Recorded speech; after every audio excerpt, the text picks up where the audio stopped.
Hello, so we've got a different view today. I'm in my polytunnel down on my allotment. So this morning I am going to plant those poor ranunculus, these guys. I'm going to plant some in the polytunnel and some up on the top plot. I've got some up there already, and I've got some space in my little low tunnel that I can put some in.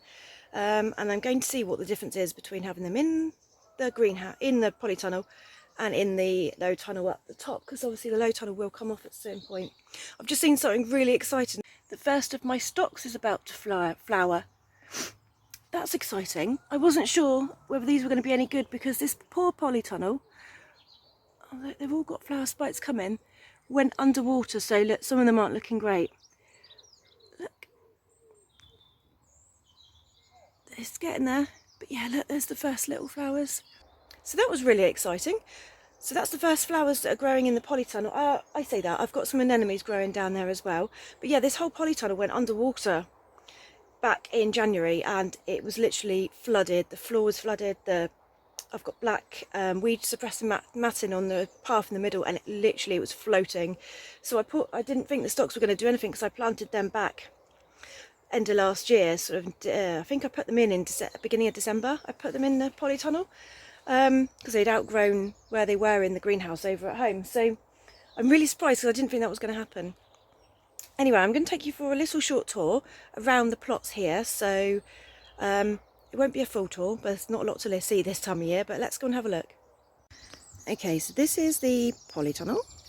It's only a small one, as you can see. It's not massive. I've had a lot of perennials in here over the winter, so I've turfed them all out. This is where I've taken them. So this is the side of this one. Unfortunately, this whole plot went underwater, so there's just a few bits that have lasted. So this is my little cold frame. And this is my larkspur that was over in the greenhouse at home. So that's got to go out today. So I'm going to need to rig up some sort of protection for it because it's got to go out. That was some poor little stocks that really don't think have made it. I'm not sure what happened to those ones. This is actually a herb garden, but some of it hasn't made it because it's been so wet and cold. It gets a bit of a frost pocket down here as well. So here I've got some eucalyptus planted. So I've got 3 different types. So I've got this one. I absolutely love this one, and I will find the names for you in a minute. And then I've got the normal standard one, and then this one's got smaller leaves again. This is beautiful as well. So I've planted them quite close, but I'm going to be cutting them, so I'm not worried that they're going to get too big. So in the cold frame I have got some phlox. These are all my perennials. So I've got some phlox, I've got some sedum, which is sedum autumn joy. I love that in a bouquet actually. I've got some Japanese anemones, which are actually going to go home with me because they don't mind the shade, so they can go in the garden at home. I've got achillea. Yes, that's the achillea. Put that back in. And this is Nepeta, this stuff here, which I'm going to take some of this home to have on the steps in the garden at home, going over. And then I've got a few nigella, just a few left. I've already planted some out, so there's just a few there.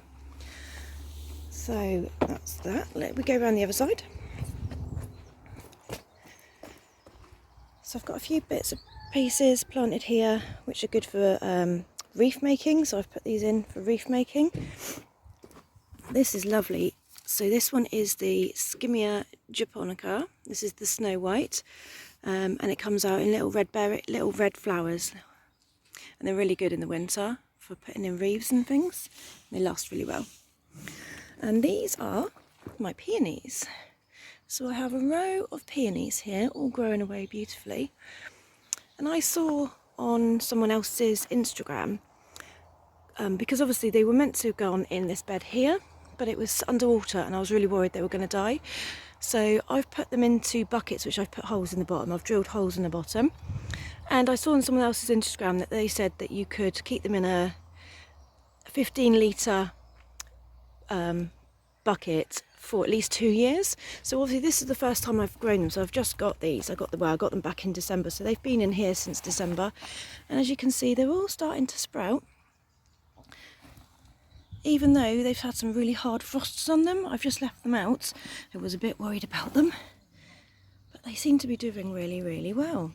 So I'll leave them in here for a year at least, while I work out where I'm going to put them. But I have put one in the ground, and he's coming up beautifully. So I'm not sure.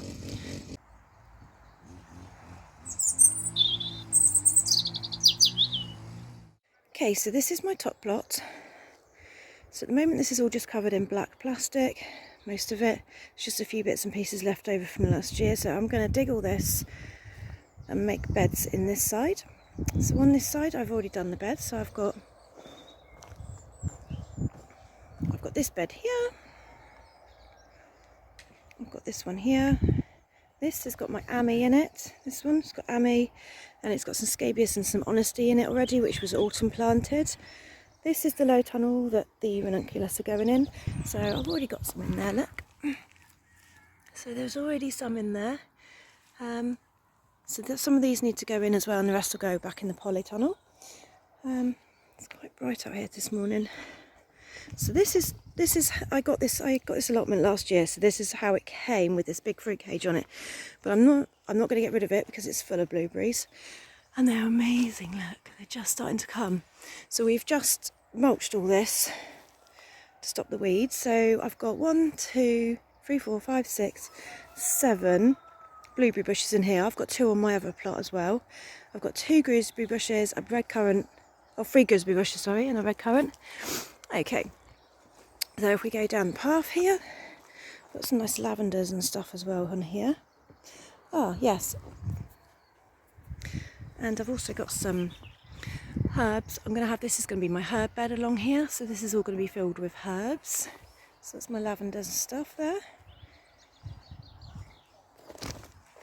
We'll walk down here. So this is the end bed. So this is really, at the moment, I've got daffodils and I've got some alliums planted. So I need to put some more. I'm going to put poppies in here. So opium poppies on there to get the seed heads for arrangements. Oh, in here, so this bed here has got heleniums. It's all full of heleniums, but obviously they're dormant at the moment.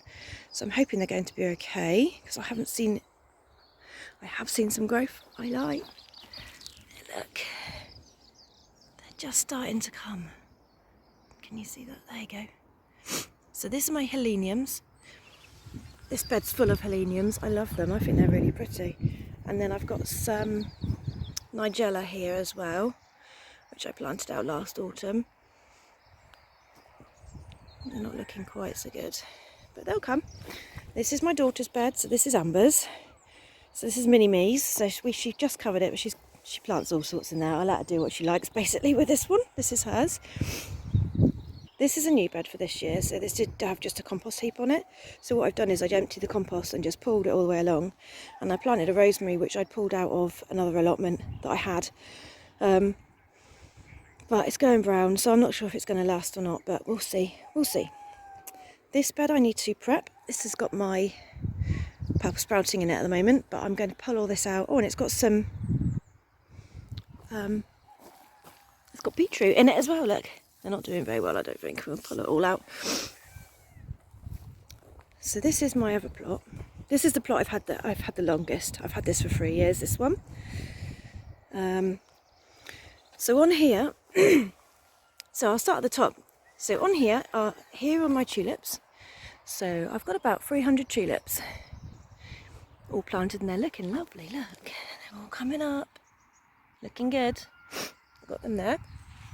And then this is going to be my bed of carnations and pinks. But at the bottom here, I was late planting my tulips, and some of them have gone mouldy. So the ones that have gone mouldy, I didn't want to put them in the top bed in case they infected them. So I put them in the bottom of this one, and actually pretty much every single one has come. So even though they were mouldy, I'm really impressed that they've come.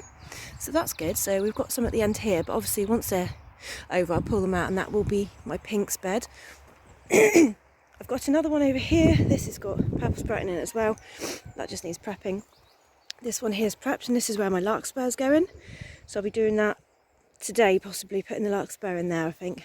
And I'll put up a cage over it to keep it from the frost. That is my parsnips from last year.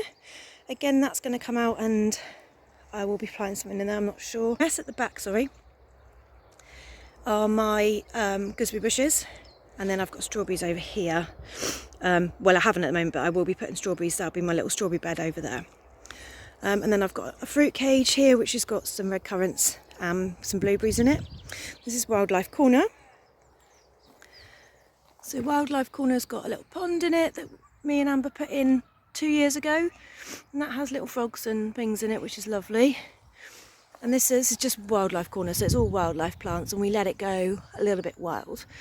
I think it's good to have a place like that in the garden for the insects to go and stuff. This is going to be a bed full of, oh look, we've got self-seeded nigella here. Yeah, so it'll be a bed of nigella. So it's actually going to be achillea in this bed. So this is, I've already got achillea growing. Here, look, you can see I've got some little ones here. These are little white button-shaped ones. I like these. So that's going to be the achillea bed. Next one down we've got in here, I've got strawberries in here at the moment, which are going to move up to the top, so I just need to dig these out and move them up. The reason I'm not leaving them here, although they're really well established, is we just don't get anything from them here. They are a pain, really. They're just taking up a bed space, and they're always covered in slugs and stuff, so I don't particularly want to keep the strawberries, but Amber does. So I've said we'll move them up to where the rest of the fruit is, and then I can use this bed for flower production. She's happy with that. On this one I've got some scabious. It's just a standard scabious that I got from Asda actually last year. Needs a bit of a tidy up. And then I've got this one here, it's called Crazy Daisy. It's a big tall white daisy, and it's like raggedy looking. He's quite lovely. But as you can see, there's one right over there. Isn't looking quite so good. I don't know what's happened there. Something's eaten that one. Look, that's the same plant. So this is meant to be full of these, but I'm not really sure what's happened in this one. We have got some dahlia. I had a big dahlia at the back there, which I've taken out, and this is a dahlia. This isn't a very good dahlia for cutting though, so I'm going to be taking this out and giving it home at home if it comes again. This is my dahlias in here that I've left in. These are the only ones I left in. So that is Queen of the Night, I think it's at the back there, and I think this was a yellow one. I can't think what it was called. So I've left them in to see how it goes, and I put this cloche over the top to see if that would help get them to come earlier. I don't know if it will, but we'll see. And then we've got some self-seeded Sweet Williams here, and I think there might be a poppy, I'm not sure. Oh, and there is another, I lie, there is another little dahlia here. This is a Colorado dahlia. We'll see how they go. That's Amber's obviously bed. She'll let her do what she wants with that one. So we'll just walk across to the other bed. So this is the allotment which I had last year, then I gave it up. Someone took it over, so I didn't want it, and then they then gave it up and asked me if I wanted it back, so I said yes. So it needs quite a bit of work, but I'm going to cover it completely in weed matting and then burn holes through. I'm going to do it that way. So this whole thing will be just weed matted with holes burnt through it, and eventually I'd like to put Polytunnel on it, but that's in the future for a minute. And you can just see in the distance my other Polytunnel's right down there by the car park. So I've planted a few of the ranunculus in here. The rest I've all put up in the low tunnel up at the top. And I've planted out the anemones. I'm going to see how they go, because obviously they're already in flower. I should have done that a while ago. So all that's left to do is to give them a little bit of water.